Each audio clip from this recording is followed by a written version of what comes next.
नमस्कार दोस्तों, मैं शहीदा आप सभी का स्वागत करती हूँ आपके अपने YouTube channel yoga with Shahida में। दोस्तों, कैसे हो आप सभी? आज की वीडियो में आपको सारी जानकारी मिलेगी महाबंध के बारे में। महाबंध होता क्या है? महाबंध यानी ग्रेट लॉक। और इसको महाबंध या ग्रेट लॉक किस लिए कहते हैं? क्योंकि इसमें एक नहीं, दो नहीं, बल्कि तीन लॉक को एक साथ लगाते हैं। और वो 3 लॉक कौन से हैं?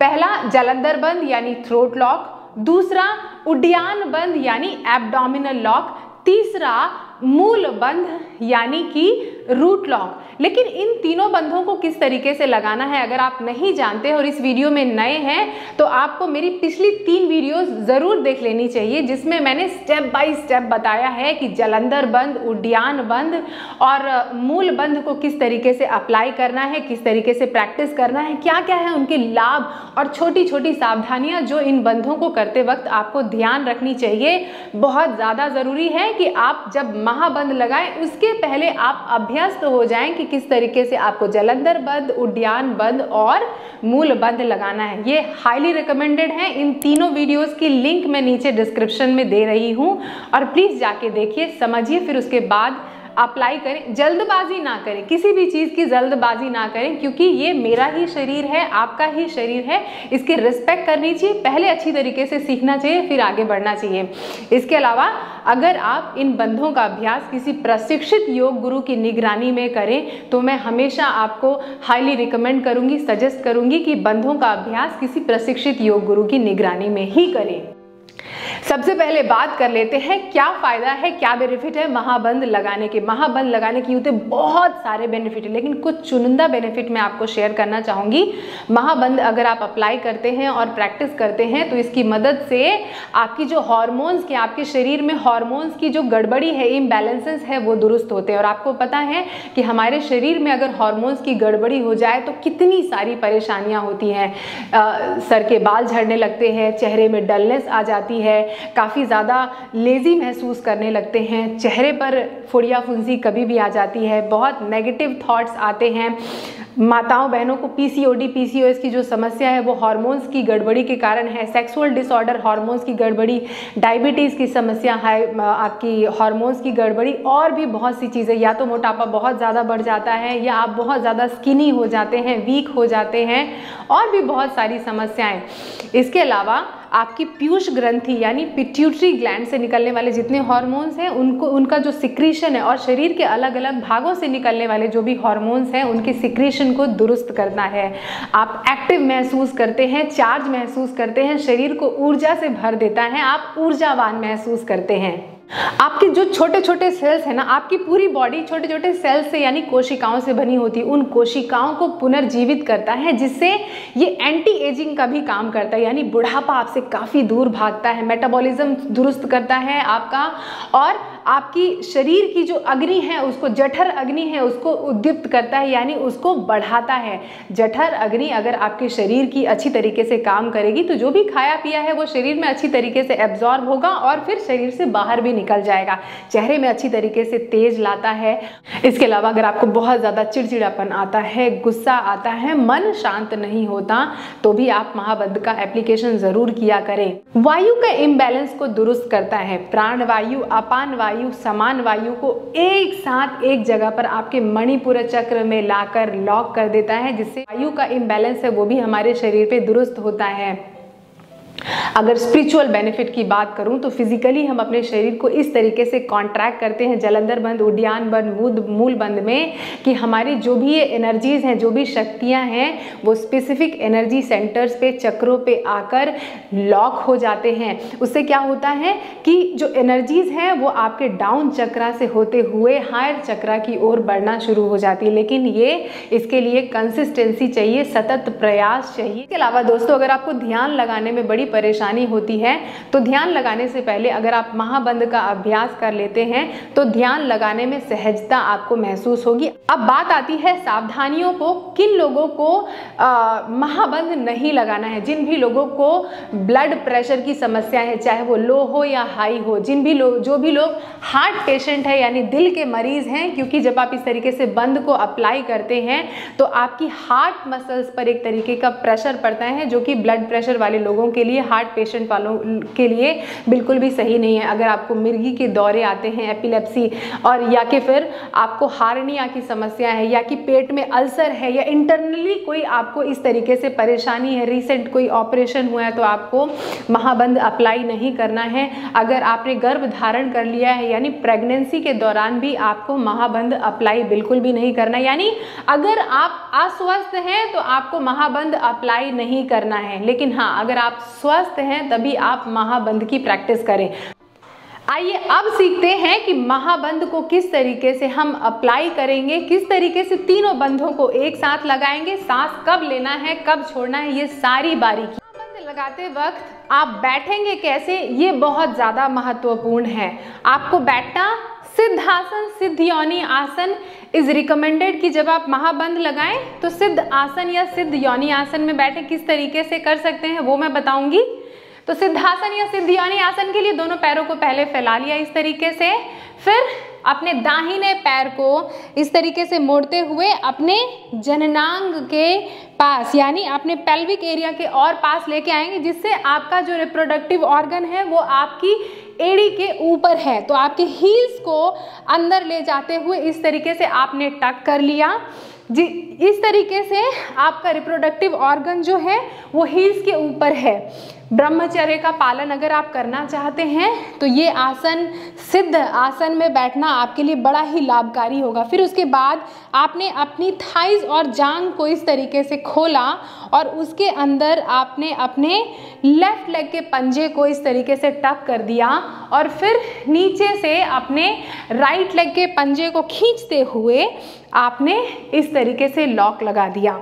आपके जो दोनों टखने हैं ये एक दूसरे के ऊपर हैं और अगर आपको असुविधा महसूस हो तो इसके बीच में कोई कुशन रख सकते हैं। तो ये हो गया सिद्ध आसन। अगर पुरुष इसको करते हैं तो इसका नाम हो जाएगा सिद्ध आसन, और इसी आसन को अगर महिलाएं करती हैं तो इसका नाम हो जाएगा सिद्ध योनि आसन। यानी आसन एक है, नाम दो है।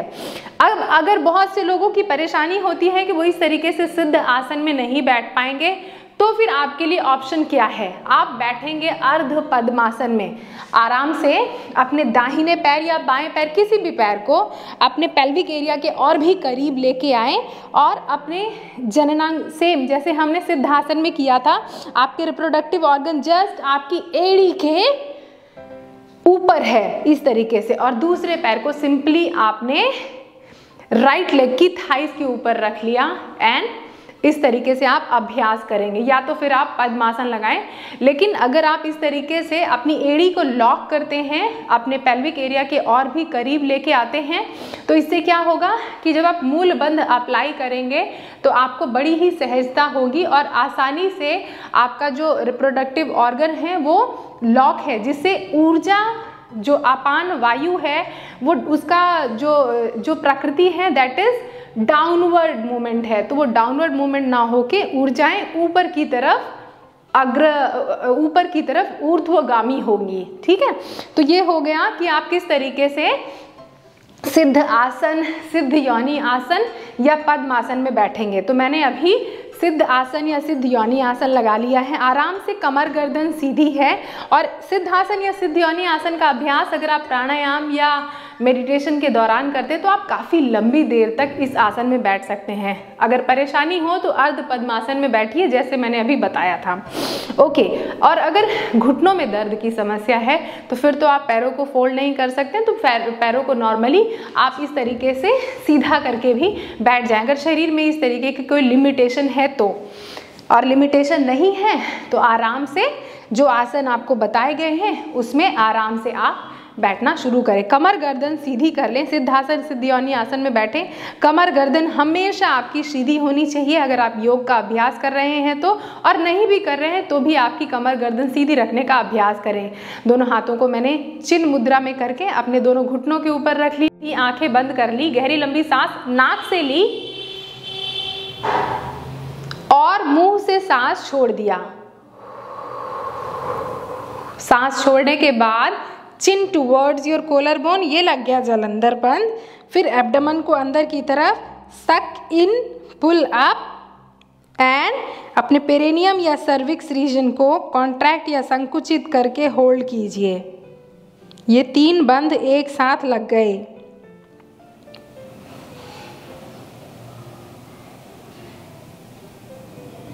और जब आपको छोड़ना है, पहले मूल बंध रिलीज कीजिए, फिर जालंधर बंध उड्डयन बंध रिलीज कीजिए और लास्ट में फिर हमने रिलीज किया जालंधर बंध।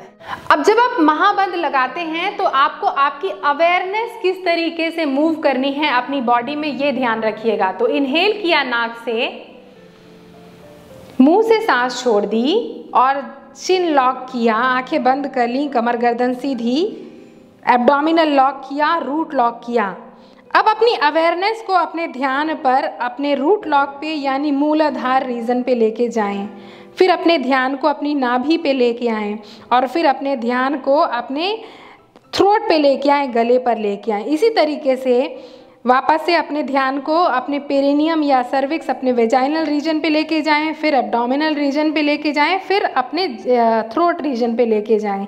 इस तरीके से अपनी अवेयरनेस को मूव करते रहें धीरे धीरे धीरे। यानी आपने अपने ध्यान को पहले मूलाधार चक्र जो लोअर चक्र है वहाँ से वहाँ पर लेके गए, फिर धीरे से अपने ध्यान को स्वादिष्टान चक्र से होते हुए अपने नेवल चक्र यानी मणिपुर चक्र पे लेके आए, फिर अपने ध्यान को और ऊपर ले जाते हुए अनाहता चक्र से होते हुए अपने ध्यान को आपने विशुद्धि चक्र पे लेके गए।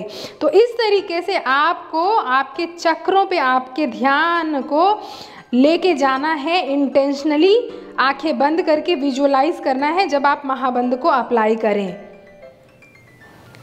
रिलीज, मूल बंध पहले, फिर उड्डयन बंध, फिर जालंधर बंध। इनहेल,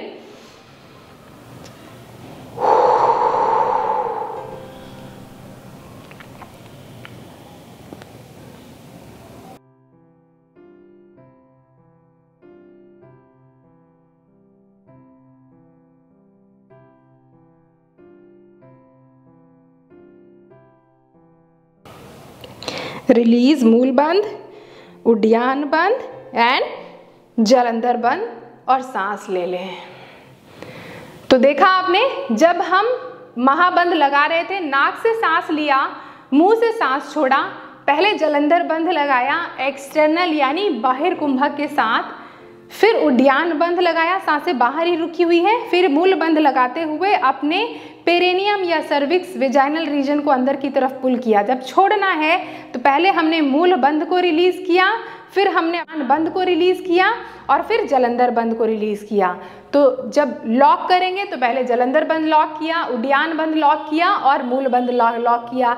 जब छोड़ेंगे तो पहले मूल बंध छोड़ेंगे, फिर उड्डयन बंध छोड़ेंगे और फिर जालंधर बंध छोड़ेंगे। ये तो हो गया आपका महाबंध। एक बंध से जब दूसरे बंध को अप्लाई करेंगे, यानी एक बार आपने महाबंध कर लिया, फिर दूसरी बार जब आप अप्लाई करेंगे तो कुछ 1 से 2 मिनट थोड़ा नॉर्मल सांसें ले लें, फिर उसके बाद दूसरी बार बंध को अप्लाई करें। आपको ये बंध नॉर्मली मिनिमम कितने बार अप्लाई कर सकते हैं? मिनिमम अगर आप इनिशियल बिगनर हैं तो कम से कम 5 से 9 राउंड आपके लिए सफिशिएंट है। पहले लर्न कीजिए, फिर जब 15 से 20 दिन हो जाए, महीने हो जाएं, तो फिर धीरे धीरे थोड़ा थोड़ा इसका अभ्यास की जो ड्यूरेशन है वो बढ़ाइए, यानी इन लॉक्स को रिटेन करने का जो ड्यूरेशन है वो भी बढ़ाइए और फिर आप जो नंबर ऑफ रिपीटेशन है वो भी बढ़ा सकते हैं। महाबंध अप्लाई कब करना है, क्रम क्या होना चाहिए? जब आप आसनों का अभ्यास कर लें, प्राणायाम का अभ्यास कर लें, तो उसके बाद बंध का अभ्यास करें और उसके बाद फिर लास्ट में मेडिटेशन का अभ्यास करें। ये होना चाहिए सीक्वेंस।